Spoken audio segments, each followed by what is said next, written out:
ఏం చేయాలి? ఈడెవడరా తిక్కలోడు అని చెప్పి చదువుకోమంటాడని అనుకోకండి. ఈడెవడరా తిక్కలోడు మాట్లాడితే చదువు చదువు చదువు అంటాడు.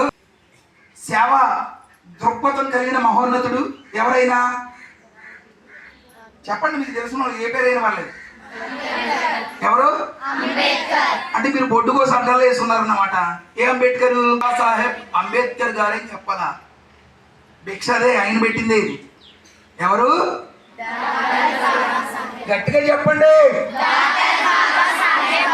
మీ స్కూల్ టీచర్స్ అనుకుంటారు ఏంటి? ఫాదర్ నేను కొడతా, నేను కొడితే ఎవడ కేసు పెట్టలేడు, వాళ్ళంటే భయపడుతున్నారు. మీ వీళ్ళు ఎవరు? ఎంతమంది మేము చదువుతున్నాం, టీచర్స్ చెప్పినా చెప్పకపోయినా చదువుతున్నాం అన్నవాళ్ళు ఒకసారి చేతులు ఎత్తండి. ఇది కూడా అబద్ధమే. గట్టిగా చెప్పండి. తిన్నారా?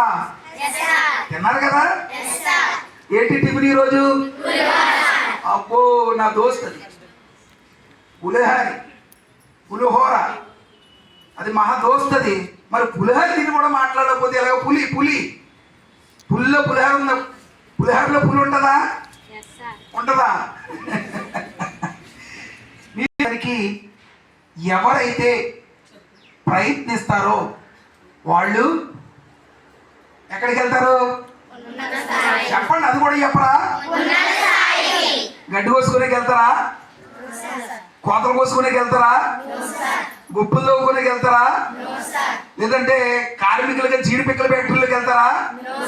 లేదంటే అక్కడెక్కడ పనులు చేసుకునేకి వెళ్తారా? మరి ఎలా చదవాలి మనం? ఎలా చదవాలి? ఎలా చదవాలి? ఎలా చదవాలి? ఎలా చదవాలి? ఎక్కడో అక్క అంటుంది నేను చదవకూడదు చదవకూడదు చదవకూడదు అని ఒక అక్క అంటుంది. వినబడుతుందా? చదువు మన జీవిత తలరాతలు మార్చగలదు. మా అమ్మ వ్యవసాయ కూలి, మా నాన్న వ్యవసాయ కూలి. ఇప్పుడు మా ఇంట్లో మా తమ్ముడు భార్య డాక్టర్, మా తమ్ముడు టీచర్, ఇంకొక తమ్ముడు లెక్చరర్, ఇంకొక తమ్ముడు పోలీస్, ఇంకొక తమ్ముడు బిజినెస్. నా కూతురు ఇప్పుడు బీఈడీకి వెళ్తుంది. కొడుక్కి నీట్ సీట్ అంటే డాక్టర్ సీట్ 100కు 100% వచ్చే అవకాశం ఉంది.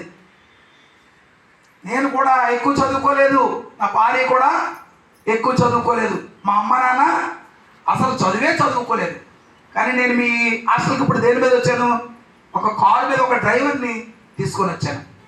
అంటే నేను చిన్న చిన్న వ్యాపారాలు చేస్తూ ఉంటాను, గతంలో కూడా చెప్పాను. నేను వచ్చినప్పుడల్లా డబ్బా కొట్టుకుంటాడని అనుకోకండి. మా వాళ్ళ వల్ల మీరు ఇన్స్పైర్ అవుతారేమో, మా వాళ్ళ వల్ల మీరు ముందుకెళ్తారేమో అని చెప్పి అప్పుడప్పుడు గత సంవత్సరం నేను స్కూల్స్ తిరగలేదు. థైరాయిడ్ ఆపరేషన్ జరిగింది, చనిపోతామని చెప్పారు డాక్టర్లు. ఈ సంవత్సరం నేను ఒక కోచింగ్ సెంటర్ పంపించాను. 480 మార్కులు వచ్చే పరిస్థితి ఉంది. పేపర్ చాలా టఫ్గా ఉంది. ముందు నీట్ పేపర్ రద్దయింది, 579 మార్కులు వచ్చే పరిస్థితి ఉంది. రాజస్థాన్లో పేపర్ లీక్ అవ్వడం వల్ల నీట్ ఎగ్జామ్ రద్దు చేశారు. మళ్ళీ 21వ తారీఖున ఎగ్జామ్ జరిగింది. ఈ నెల 20వ తారీఖున రిజల్ట్ వచ్చే పరిస్థితి ఉంది. ఎంతమంది డాక్టర్లు అవ్వడానికి సిద్ధంగా ఉన్నారో చేతులెత్తండి. నిజంగా? నిజమా? నిజంగానా?